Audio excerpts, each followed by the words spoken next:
Hello, good afternoon, everyone. And today we are going to talk about, in this cold December, we are going to talk about Saudi Arabia and Ukrainian war and new arrivals to Saudi Arabia because nowadays all focus, I mean, all media, all Europeans and all the countries has focused into Saudi Arabia. Why is it? Because Jinping, the Chinese president, he visited to Saudi Arabia, right? If I give you the brief about Saudi Arabia is oil giant and it's a world largest OPEC oil producer. So, because of if I go back to this visit and the history of this Saudi Arabian this crisis. I mean, this is a kind of a monopolization and kind of a threatening to USA by Saudi Arabia because uh, if you see the history of Saudi Arabia in 1948, since 1948 up until 2022, America, United States is the strongest ally in Saudi Arabia, and Saudi Arabia is the strongest ally in USA. And actually, in year 2001, 9/11, after the 9/11 attack, Saudi economy as well as US economy was shattered. And Saudi Arabia as well as US relationship between the two countries has been shattered because of the Osama bin Laden attack in 2009/11 attack. We call it as a 9/11 attack into New York, into the Pentagon and Pennsylvania, into the Twin Towers, and there were some attacks, right? So afterwards, it was being shattered, and afterwards, President George W. Bush was trying to manage it between two countries. There was some relationship was growing up, and some significant development in Saudi and U.S. relationship. We have to chalking when we are chalking into this relationship. Actually, entire Saudi Arabian defense industry has been depend on USA.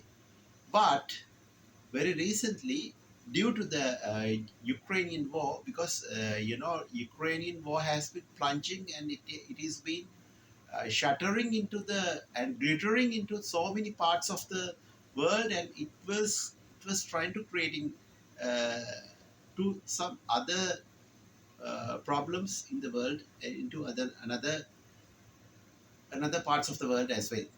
Why I'm telling you like this, because we have to be when we talk about the geopolitics, and when we analyzing the geopolitics, and especially in the Western politics, when we talk about and when we get the decisions, we have to always we should be alert, and we should be think twice, right? And early predictions, we cannot say, no one can say about the early predictions in the world history has been proven it in many times, not a number of times, as many as hundreds of thousands of times, right? But in this issue, now US and the Europe both are suffering because of winter has already come, and because of winter there are shortages of the fuels and the energy, because winter is a very harsh in Europe and Canada and all those countries in US, because Russia is the main energy supplier to Germany and the Scandinavian countries and other parts of the Europe. Already the Ukrainian pipeline was destroyed and was blasted by the Russians. We don't know, by the NATO or whoever. We don't know about it. Because of that reason, President Joe Biden, he came to Saudi Arabia, to Riyadh few months back, and he was requesting to increase the oil production from the OPEC and from the Saudi authorities as well.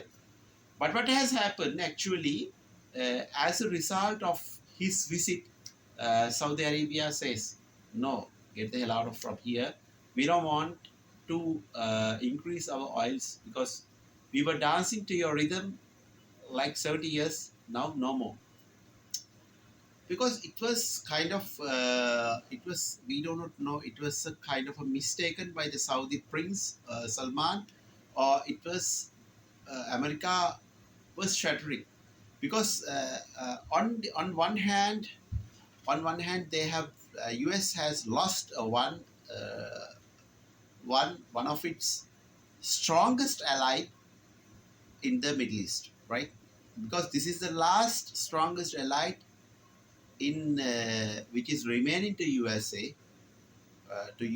But because of the King Salman's principles and his nationalism, as well as Southeastern, as well as his monopoly policies, his strong policies and his radical policies, and he's a kind of a pacificism. He's going to spread out his pacificism uh, into the world, and into first thing is he's like kind of a dictator. You can say he's like a Vladimir Putin, right?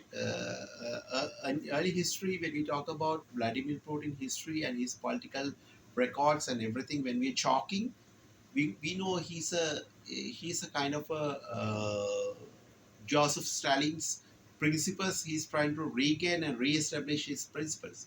But on this way, if we gonna consider, and if we gonna concern about Saudi Arabia's visit by Chinese president, because maybe Saudi Arabian authorities and Saudi needs to uh, they need to uh, emphasize, and uh, they need to show into the world and show into America.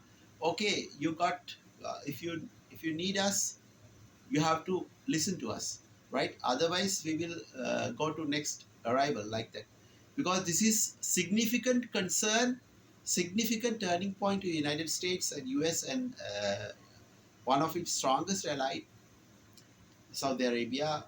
For if you go back to, I was talking about the history, but uh, what so far has done by the US, uh, they give the weapons instead of oil, right? They get from Saudi Arabia oil and they give the weapons, because this is the problem in the world now. Nowadays, we are going to chalking, and we are going to researching. We research about the green energy sources, other energy sources like solar power, like wind power, and like hydraulic power, as well as any other sources like nitrogen and whatever it is, right? But we are going away from the natural gas and uh, petroleum chemicals, petroleum energy sources, petroleum related energy sources, because it has been done already significant damage into the world. For example, which is what is happening these days, uh, like El Nino, as well as weather pattern changing in Sri Lanka. Ozone layer has been damaged, and also it's a kind of a layer of black carbon, carbon monoxide, nitrogen oxide, nitrogen dioxide, carbon dioxide, and sulfur dioxide and sulfuric acids, because we got acid rains, and we got significant damage to our economy, and our ecosystem is been unbalanced. And past few within a week, so many cows and died in Sri Lanka.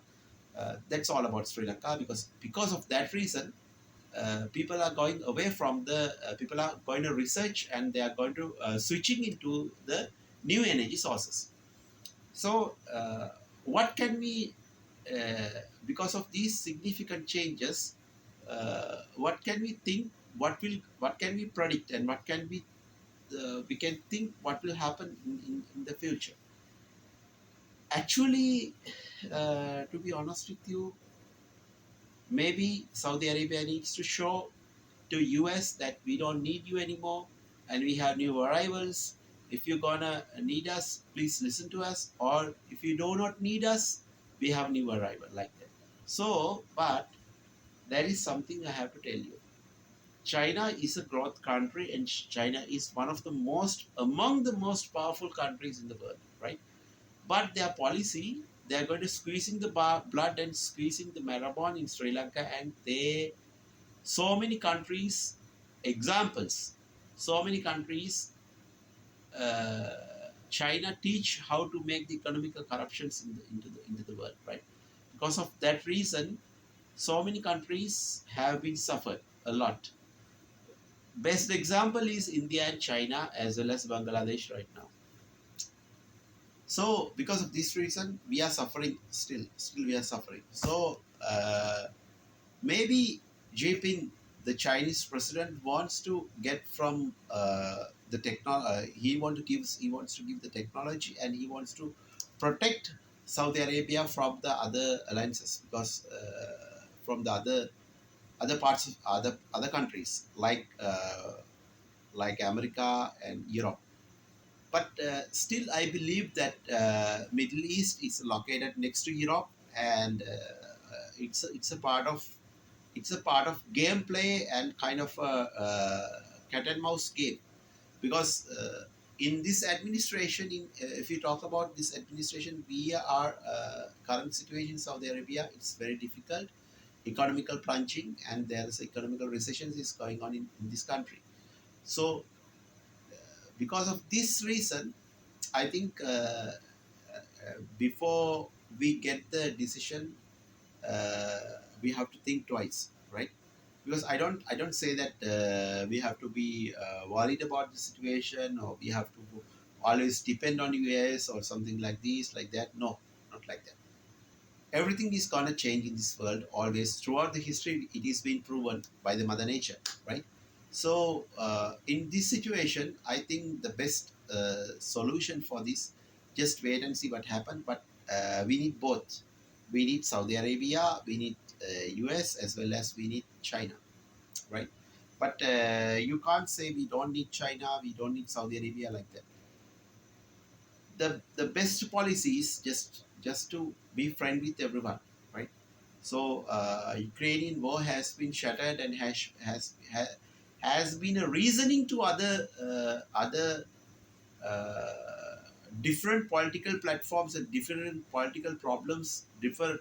It has been created, and it is been a mirror, and it has been a foundation. It has been an infrastructure to other creating and making and happening bad image or bad situation in politically and relationship and bilaterally relationships between other countries like Saudi and US, and it creates already the energy crisis in this world, in this part of the world as well. At this time, like a winter, especially the winter is very harsh in other countries like Europe. So uh, this is the situation currently. So but apparently something cannot happen at one time, right? It is a reasoning of kind of a blockchain. It's kind of a blocks, right? Kind of a chain of the problems. So nothing. It will be collateral, and it will be a reasoning. It will be a cause of collateral damage, as well as significant damage to Saudi economy, as well as US economy. So before it has would have been created in by US in Ukrainian war, they would have to think everything, how to balance in the world, because I think this is a kind of a failure by the Biden administration, because he is very old. I don't think so. He would not be running to the president again. He won't be re-elected as a U.S. president again. We have another 2 years, like 2024. I don't know who will be going to come. But what we can say, uh, such like the world power is being shattered, and the world most powerful countries is been shattering, and it will be significantly transferred to another countries like Asia, or I don't think so into another country, into a one country. because in China also they have some problems internally, because it's been protesting by the Chinese people, and they want democracy. Uh, to be honest with you, I feel that China needs reforms, but I don't know, by using the military power and killing the people like that, China and Iran is significantly. There are some kind of risky environment, and there are some kind of, you can say, probability and possibilities to collapse, but it's not easy. A country like China, it's one of the most powerful countries in the world. So this is the end of my video, and I would say my ideas to you. You can say your ideas as well, and wish you a Merry Christmas, and also happy holidays in the future. If I will be able to get in touch with you, and I will definitely post another video. Thank you, and to everybody, all of my viewers, and to Sri Lankans as well. And goodbye, and have a great day. Wish you all best, and wish you all success, and wish you a very happy New Year 2023. All your dreams will be coming true. Okay, take care. Bye bye. Stay tuned with us.